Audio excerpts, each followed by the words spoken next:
नमस्कार दोस्तों, मैं Rajat faculty at government polytechnic Badaun.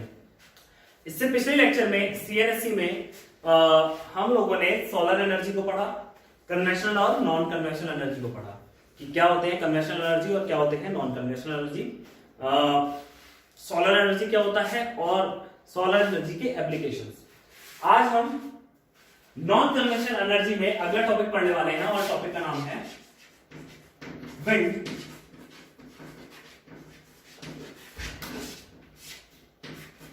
Wind energy. Okay, wind energy non conventional energy का बहुत ज्यादा यूज किया जाने वाला एप्लीकेशन है। ठीक है, इसमें हम लोग क्या करते हैं, वायु में जो स्टोर काइनेटिक एनर्जी होती है उसको हम लोग क्या करते हैं, इलेक्ट्रिकल एनर्जी में चेंज करते हैं। आप लोगों ने एनर्जी कंजर्वेशन का, ऊर्जा संरक्षण का लॉ नियम आपने पढ़ा होगा। ऊर्जा संरक्षण का जो नियम है वो क्या कहता है, ऊर्जा संरक्षण का नियम कहता है कि energy neither be created nor be destroyed. ना तो उसका क्या कर सकते हैं, उत्सर्जन कर सकते हैं, ना ही उसको खत्म कर सकते हैं, एक फॉर्म से दूसरी फॉर्म में चेंज कर सकते हैं। तो इस वाले केस में भी क्या है, एक फॉर्म से दूसरी फॉर्म में चेंज हो रहा है। और क्या हो रहा है, काइनेटिक एनर्जी से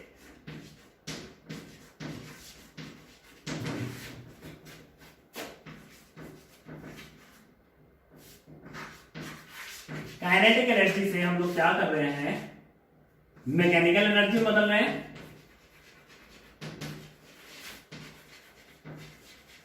और मैकेनिकल एनर्जी से हम लोग क्या कर रहे हैं, इलेक्ट्रिकल एनर्जी में, है ना।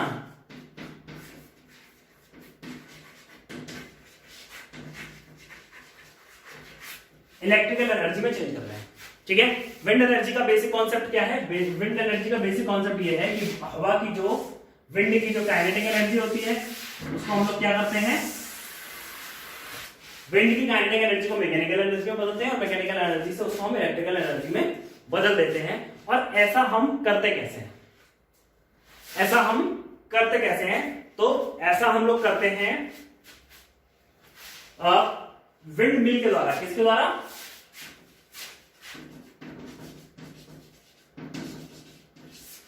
Wind mill. Okay, wind mill जिसको हम हिंदी में क्या बोलते हैं, पवन चक्की।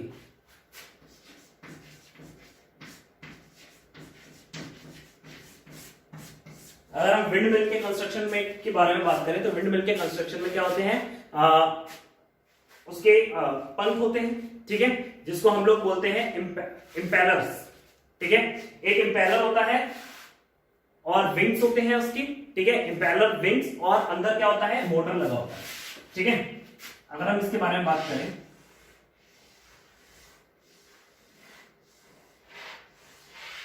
इस तरीके से क्या होता है, इंपेलर होता है। ठीक है, इंपेलर होता है और ये इंपेलर जुड़ा होता है एक शाफ्ट से। ठीक है, और शाफ्ट जुड़ी होती है अंदर जाकर के मोटर से। ठीक है, एक अंदर क्या होता है, मोटर होता है और मोटर कौन सा होता है, डायनामो। ओके, और डायनामो के अंदर आपका कंस्ट्रक्शन आपको पता है कि डायनामो में क्या होता है, जब किसी विद्युत क्षेत्र में यानी जो मैग्नेटिक फील्ड में किसी कॉइल को घुमाया जाता है तो इलेक्ट्रिसिटी जनरेट होती है। ठीक है, फ्लेमिंग के नियम के द्वारा। ठीक है, फ्लेमिंग का लॉ वहां पर लगता है। तो इस जो मोटर के अंदर अगर कंस्ट्रक्शन को हम देखें तो क्या होता है, इस तरीके से एक कॉइल होती है। ओके, नॉर्थ पोल और साउथ पोल। ठीक है, ये कॉइल होती है इस तरीके से। ठीक है, जब ये जो कॉइल होती है इसकी जो शाफ्ट होती है, ये शाफ्ट जुड़ी होती है इंपेलर से। ठीक है, और ये जो है ये पूरा का पूरा कंस्ट्रक्शन होता है बंद। ठीक है, और इस तरीके से जब यहां पर घूमती है तो बहुत तेजी से हम लोग को क्या मिलती है, बहुत तेजी से घूमती है तो हमें क्या होता है, इलेक्ट्रिकल एनर्जी मिलती है। तो ये है इसका बेसिक कॉन्सेप्ट, जिससे हमें ये पता चलता है कि कैसे इलेक्ट्रिकल एनर्जी को हम लोग जनरेट करते हैं किसी भी विंड से। अब जब भी हवा चलती है, ठीक है, जब विंड यहां से टकराती है तो विंड में क्या होती है, काइनेटिक एनर्जी होती है। काइनेटिक एनर्जी से ये घूमना शुरू करता है। जब ये घूमता है तब ये शाफ्ट घूमती है। शाफ्ट घूमती है तो अंदर की कॉइल घूमती है, जब अंदर की कॉइल घूमती है तब हमें इलेक्ट्रिसिटी मिलना शुरू हो जाती है। ये बेसिक कॉन्सेप्ट है विंड एनर्जी का, ठीक है। तो लेकिन दोस्तों विंड एनर्जी की कुछ लिमिटेशंस भी हैं। विंड एनर्जी की लिमिटेशंस है कि एक तो एयर का फ्लो हमेशा उतना तेज नहीं होता, एयर का फ्लो जितना तेज होगा विंड मिल से हमें उतनी ज्यादा एनर्जी मिलेगी, ठीक है। लेकिन हमें पता नहीं होता कि एयर का फ्लो किस समय कितना तेज होगा। तो ये क्या होता है, एक अनप्रिडिक्टेबल सा चीज बन जाती है जिसमें हमें कुछ पता नहीं होता है कि कब जाकर के हमारी विंड तेज चलने वाली है, ठीक है। तो ये इसके लिमिटेशंस के बारे में बात होगी।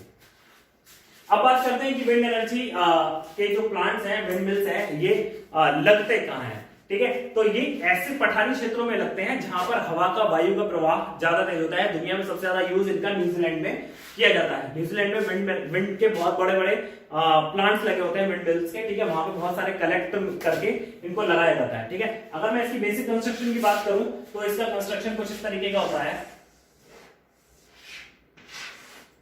ठीक है। ये ऐसे करके शाफ्ट जुड़ी होती है, यहां पर मोटर होती है, ओके। और ये मोटर एक स्टैंड पर लगी होती है और ये काफी ऊंचा होता है, ठीक है।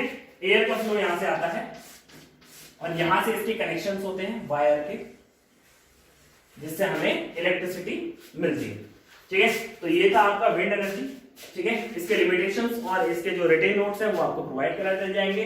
ये आपके लिए इन नोट्स को आप जो है यहाँ इस लेक्चर से देख करके बनाइए, ठीक है। और कुछ चीजें आपको पीडीएफ में नीचे लिंक में प्रोवाइड करा दी जाएंगी, जिससे कि आप उसको जो है आसानी से और अच्छे से पढ़ सकते हैं, ठीक है।